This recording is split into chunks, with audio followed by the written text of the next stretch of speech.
नमस्कार मित्रों, मैं कमल नयन तिवारी। हमारे यूट्यूब चैनल कमल क्लासेस सुल्तानपुर में आपका स्वागत है।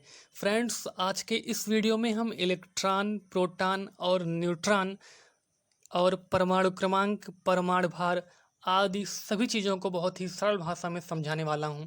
तो देर किस बात की, शुरू करते हैं इस वीडियो को। Let's crack polytechnic. सभी पॉलीटेक्निक वाले बच्चे आ जाएं, सभी पॉलीटेक्निक वाले बच्चों तक ये वीडियो अवश्य शेयर किया जाए। तो इलेक्ट्रॉन, प्रोटॉन, न्यूट्रॉन, जो हमारा परमाणु होता है, इन्हीं तीन मूल कणों से मिलकर बना होता है। इलेक्ट्रॉन, प्रोटॉन और न्यूट्रॉन। अगर हम इलेक्ट्रॉन की बात करें तो इलेक्ट्रॉन की जो हमारी खोज हुई थी उसको जे टॉमसन ने किया था, और इस पर जो आवेश होता है -1.6 × 10⁻⁻19, और जो इसका द्रव्यमान होता है यानी इसका मास जो होता है वो 9.1 × 10⁻31 kg यानी किलोग्राम होता है। और अगर हम बात करें प्रोटॉन की, तो प्रोटॉन की जो खोज करता थे, जिन्होंने प्रोटॉन की खोज की थी, वो थे रदरफोर्ड। और जो प्रोटॉन पर आवेश होता है वो +1.6 × 10⁻⁻19 कूलाम होता है, और जो इसका द्रव्यमान होता है 1.673 × 10⁻⁻27 kg होता है। अब बात करेंगे न्यूट्रॉन की। न्यूट्रॉन की खोज जेम्स चैडविक ने किया था। यह एक उदासीन कण है, यानी इस पर कोई आवेश नहीं होता है, और जो इसका मास होता है यानी द्रव्यमान होता है वो होता है 1.674 × 10⁻⁻27 kg। इतना तो आपने पढ़ लिया, बहुत अच्छा रहा, लेकिन नंबर आपका 4 जो है वो अब पक्का होने वाला है। देखिए कैसे। जो ये द्रव्यमान है 9.1 × 10⁻⁻31 kg, और जो प्रोटॉन का द्रव्यमान है, जो न्यूट्रॉन का द्रव्यमान है, यही तीनों से एक क्वेश्चन का जन्म होता है। क्या आपके पास क्वेश्चन होगा कि प्रोटॉन, न्यूट्रॉन और इलेक्ट्रॉन में सबसे भारी कण कौन सा है? कई बार ये पूछा गया है पॉलिटेक्निक के एग्जाम में कि तीनों में सबसे भारी कण कौन सा है। तो अगर आप देखेंगे, तीनों में सबसे भारी कण आपको दिख रहा है न्यूट्रॉन, क्योंकि यहाँ पे 31 है, माइनस में है। तो माइनस वाली जो संख्याएं होती हैं वो छोटी होती हैं। जितनी छोटी होती हैं उतना ही ज़्यादा होता है, और जितनी बड़ी होती हैं उतनी ही कम होती हैं। तो यहाँ पे दोनों सेम है, लेकिन यहाँ पे ये 4 है और ये 3 है, इसलिए यहाँ पे न्यूट्रॉन का जो द्रव्यमान है वो सबसे ज़्यादा होता है। यानी कि इलेक्ट्रॉन, प्रोटॉन व न्यूट्रॉन में सबसे भारी कण हमारा न्यूट्रॉन है। जो आपका क्वेश्चन आएगा इस तरह से आएगा कि इलेक्ट्रॉन, प्रोटॉन व न्यूट्रॉन में सबसे भारी कण है। आपका आंसर होगा न्यूट्रॉन। अब आइए, जो आपका सबसे अच्छा टॉपिक आज मैंने लिया है, परमाणु क्रमांक। परमाणु क्रमांक क्या होता है? जो परमाणु क्रमांक होता है वो प्रोटॉनों की संख्या के बराबर होता है। प्रोटॉनों की संख्या के बराबर होता है आपका परमाणु क्रमांक। लेकिन जो सामान्य अवस्था हमारी होती है, सामान्य अवस्था किसे कहते हैं? यानी कि उस परमाणु में कोई भी चार्ज ना हो। चार्ज ना होने का मतलब ना वो धनावेशित हो, ना वो ऋणावेशित हो। और जो हमारा चार्ज आता है किसी भी परमाणु पर, वो कैसे आता है? अगर परमाणु से कुछ इलेक्ट्रॉन निकल जाते हैं या परमाणु पर कुछ इलेक्ट्रॉन आ जाते हैं तो उस पे चार्ज आ जाता है। इसी को हम आवेशन भी कहते हैं। तो जो सामान्य अवस्था होती है, यानी कि ना इलेक्ट्रॉन निकला है और ना इलेक्ट्रॉन आया है, इस स्थिति में जो हमारा प्रोटॉनों की संख्या होती है वो इलेक्ट्रॉनों की संख्या के बराबर होती है। जब प्रोटॉनों की संख्या इलेक्ट्रॉनों की संख्या के बराबर कब होती है? जब सामान्य स्थिति में, यानी कि ना उस पर धन आवेश हो और ना उस पर ऋण आवेश हो। तो इस स्थिति में हम इलेक्ट्रॉनों की संख्या को प्रोटॉनों की संख्या के बराबर लेते हैं। जब इलेक्ट्रॉनों की संख्या प्रोटॉनों की संख्या के बराबर हो गई, यानी इलेक्ट्रॉनों की संख्या परमाणु क्रमांक के भी बराबर हो गई। इस टॉपिक पे मैं अभी आपको 2 प्रश्न कम से कम कराऊंगा। तब तक मैं बात कर लेता हूँ परमाणु भार की। जो परमाणु भार होता है हमारा, वो होता है प्रोटॉनों की संख्या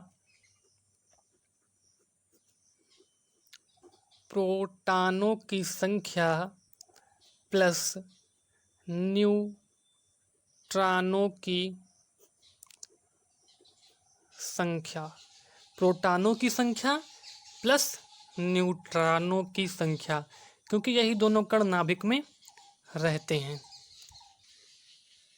ये लीजिए आपके सामने रहा बहुत ही सुंदर प्रश्न। सोडियम Na, इसका संकेत है, आप सभी जानते हैं, का परमाणु क्रमांक 11 है। सोडियम Na का परमाणु क्रमांक 11 है। Na प्लस का परमाणु क्रमांक होगा, जो यहाँ पे मैंने आपको थ्योरी दी, बहुत ही सिंपल क्वेश्चन है। इसी थ्योरी पे आप लगा देंगे। कैसे लगाएंगे? जो सोडियम है उसका परमाणु क्रमांक 11 है, Na प्लस का परमाणु क्रमांक क्या होगा?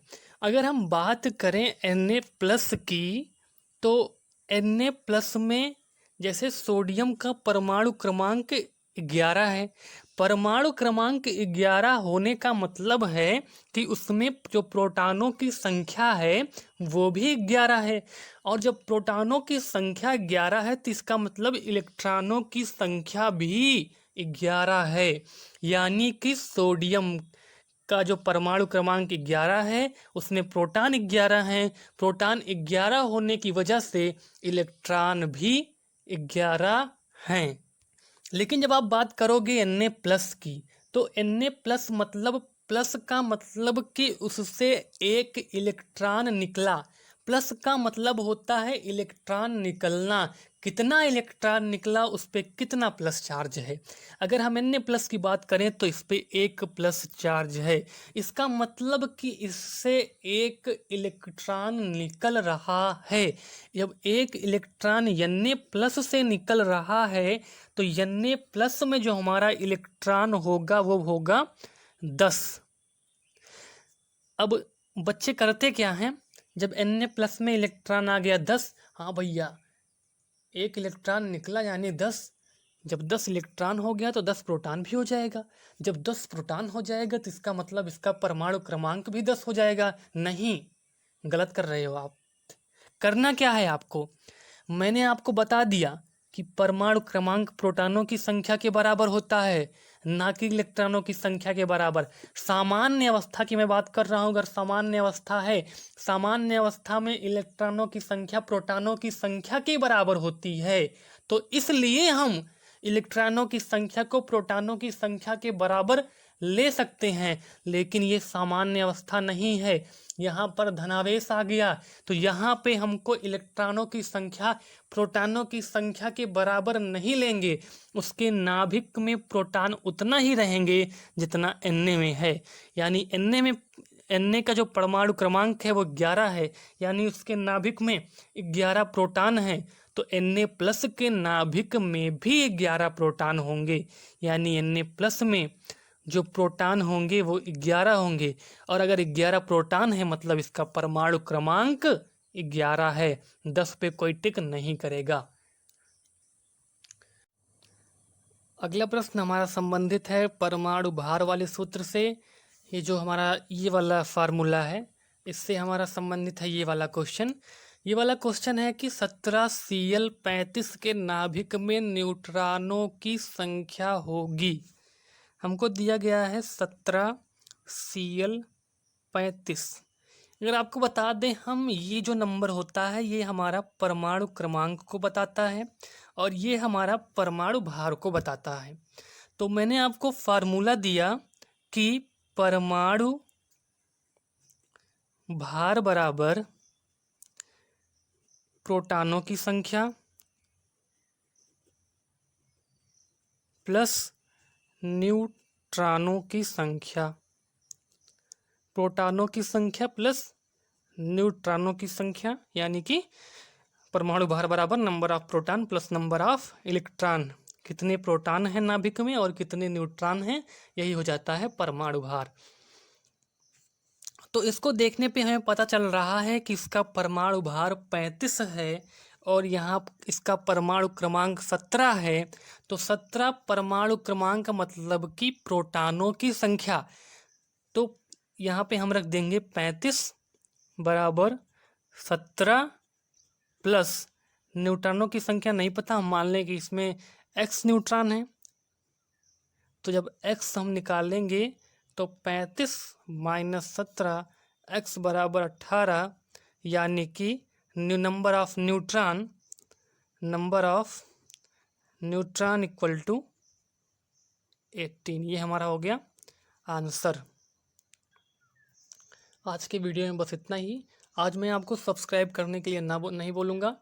आप चैनल को सब्सक्राइब ना करें चलेगा, लेकिन सभी पढ़ने वाले बच्चों तक, पॉलिटेक्निक के बच्चों तक, क्लास 11th और 12th के सभी बच्चों तक इस वीडियो को अवश्य शेयर करें, क्योंकि आपके एक शेयर से वो लोग भी परमाणु क्रमांक, परमाणु भार, प्रोटॉन, न्यूट्रॉन, इलेक्ट्रॉन को भली भांति पहचान जाएंगे। धन्यवाद।